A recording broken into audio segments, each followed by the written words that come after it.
Welcome to the Lokulu Kaakulu series. Many people, many opinions, and this is mine. There is a Telugu saying, Lokulu Kaakulu, people are like crows.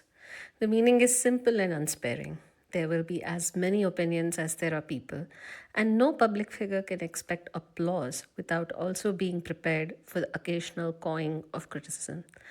Actors, especially stars who are sold to audiences as generational talents, cannot ask for unconditional adulation when they do not fully understand the assignment. If the audience is expected to buy the fantasy, the performer must first do the work of making that fantasy believable. That is the discomfort at the heart of Alia Bhatt's latest action avatar in Alpha. The film is positioned as a female led chapter in the YRF spy universe. It presents Alia as Sita, a young assassin raised and trained for an elite mission, with the official promotional material describing an origin story of a girl raised and built to kill. The premise demands physical authority, vocal steel, controlled intensity, and the ability to suggest danger even in stillness. But the trailer exposes rather than conceals the limits of Alia's screen instruments in that register. Alia Bhatt has delivered strong performances in films that understand her strengths: emotional vulnerability, youthful volatility, anxious intelligence, and interior conflict. In Highway, Udta Punjab, Razi, Gully Boy, even to a certain extent in Gangubai Kathiawadi. She benefited from directors, writers, co actors, and an ecosystem that could frame her fragility as force.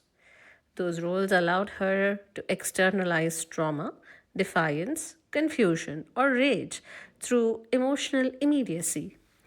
But Alpha asks for something else entirely: command. Command in an action role is not merely about looking angry while holding a weapon, or not just about carrying the weapon and looking into the camera.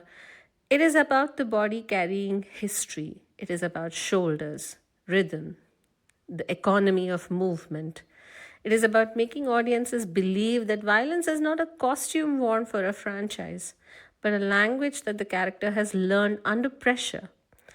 In the Alpha trailer, Alia appears placed inside an action template rather than transformed by it. The choreography may be loud, the cuts may be fast, and the production scale may be expensive, not even that, but the physicality does not yet feel lived in. The bigger problem is vocal. Alia's voice, already familiar to the audiences, becomes a limitation when the role requires controlled menace. The modulation feels narrow, pitch often remains nasal and monotonal, and the intended grit does not land with the force it needs. In an espionage action universe, dialogue is not a filler, it's part of the armor. A line must cut, not merely be delivered. Here, the voiceover and the dramatic beats risk sounding performed rather than possessed. On the other hand, in Telugu film industry, Samantha Ruth Prabhu brings Ma Inti Bangaram, and this is where the comparison with Samantha in Ma Inti Bangaram becomes revealing. Samantha too is not built like the conventional action hero imagined by commercial cinema. Like Alia, she has a compact frame. She is also older than Alia by several years. Yet in the trailer for Ma Inti Bangaram, she appears to understand that an action role is not won by muscle alone, it is won by conviction. The Telugu film's promotional material positions Samantha at the central of a rural action family drama, moving between the image of a seemingly ordinary daughter in law and a fierce protector who fights for her family. That contrast gives her performance a dramatic spine.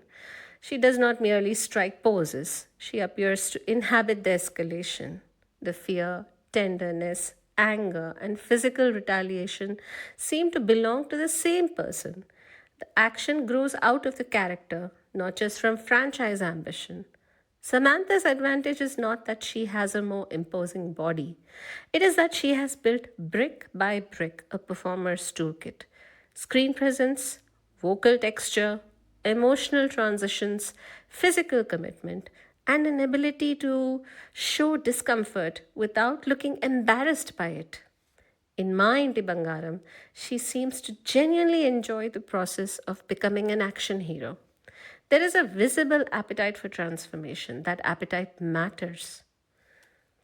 On paper, the comparison is not unfair. Alia and Samantha are both pan India stars with significant filmographies and public recognition beyond their primary industries. Alia has appeared in more than 30 screen projects, while Samantha's acting credits stretch across roughly 50 films and series. Both have accumulated prestige, awards, fan base, and marquee value. Both have been asked to carry films. Both have played women under pressure. But the difference lies in how each star appears to arrive at an unfamiliar genre. Samantha enters the action space as someone expanding a craft that has repeatedly tested across languages, genres, and emotional registers. Alia in Alpha seems to be entering a carefully engineered arena where the machinery is determined to announce her as a credible performer before the performance has fully even earned it. That distinction is crucial. Alia's best work has often been protected by familiar creative ecosystems. Directors who understand her persona, co stars who balance her energy, scripts that foreground emotional breakdowns, and publicity narratives that translate vulnerability into greatness. When moved into a role that requires cerebral stillness, physical discipline, and an adult severity beyond wounded intensity, the scaffolding becomes visible. The fish is out of the water, and the water was doing more work than the industry admitted. The larger issue is not simply whether Alia Bhatt is good or bad in one trailer. The issue is the Mumbai film industry's insider establishment culture, popularly and infamously called Nepo culture, and its relentless need to prove that the children of producers, actors, and industry insiders are not merely stars but inevitable stars. It is not enough for such actors to be successful. They must also be framed as exceptional, brave, path breaking, and uniquely gifted, even when the work on screen does not consistently support the claim. This is where audiences begin to feel cheated. They do not object to privilege alone, they object to mediocrity being marketed as merit. They object to repeated opportunities being confused with range. They object to being told film after film that a performer has conquered a new frontier when the frontier itself has been softened, edited, and narrativized to protect her from failure. In that sense, Alia becomes a case study in how the establishment props up a chosen star. From launch vehicles to prestige projects, author backed performances to franchise placements, the industry has repeatedly found ways to position her at the center of cultural conversation. Some of those performances deserve praise, but praise becomes suspect when it appears pre decided. The audience can sense when applause has been arranged before the curtain rises. Samantha's career, by contrast, carries the texture of accumulation. She has had to keep reinventing herself across industries, languages, star systems, and audience expectations. Her screen identity has not been handed to her as a thesis the industry wants to prove. It was built through repetition, reinvention, setbacks, and labor. The difference shows when both actors are placed in physically demanding roles. One performance feels packaged, the other feels earned. This is not to romanticize struggle or pretend that outsider journeys are automatically purer. That's not the intent at all.